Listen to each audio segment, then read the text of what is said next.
Please అండి. ఒక clarification. ఇప్పుడు దైవభక్తి నుంచి దేశభక్తి అంటున్నారు. ఈ జరుగుతున్న గొడవల్లో సమర్థించుకుంటున్న వాళ్ళు కూడా అనేది దేశం కోసం, ధర్మం కోసం అంటే ఈ దైవభక్తిని అడ్డం పెట్టుకొని దేవుడి పేరు మీదే ఈ గొడవలు కూడా జరుగుతూ ఉన్నాయి.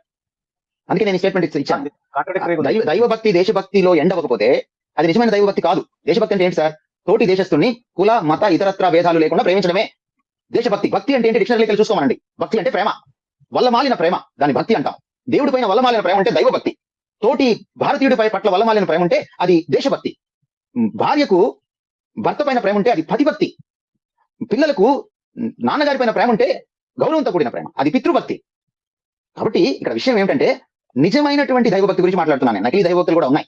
దేవుడి పేరిట దుర్మార్గాలు చేసేటువంటి భక్తులు కూడా ఉన్నారు. నకిలీ దేశభక్తులు కూడా ఉన్నారు. వాళ్ళ గురించి నేను మాట్లాడలేదు. నిజమైనటువంటి దైవభక్తి ఏం చేస్తుందంటే సామాజిక స్పృహ ఉంటుంది దానికి. సమాజంలో ఉన్న తోటి వాడిని ప్రేమిస్తుంది, సమాజంలో ఉన్న తోటి వాడిని ఆదుకుంటుంది.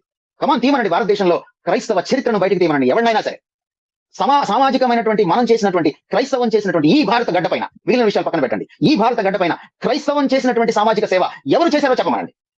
అందుకనే చాలా స్పష్టంగా చెప్తున్నాను నేను. ఈ క్రైస్తవ దైవభక్తి దేశభక్తికి అది తార్కాణం, లేకపోతే దేశభక్తికి అది ఊపిరిలుదేదే తప్ప దేశభక్తికి విరుద్ధమైంది కాదు, దేశ ద్రోహం కాదు. కొంతమంది అలా సృష్టించుకొని ఒక నెపం వేసి తమకు ఎవరి మీద ఉన్న విద్వేషాన్ని వేరే వాళ్ళకి విషబీజాలు నాటి కలహాలు, గొడవలు, లేకపోతే వర్గాల మధ్య వైషమ్యాలు, వైరాలని సృష్టించి పబ్బం గడుపుకుంటారు. రాజకీయ పబ్బం గడుపుకోవడానికి ఇదంతా కూడా, అంతకు మించి ఇంకేం లేదు. సంచిత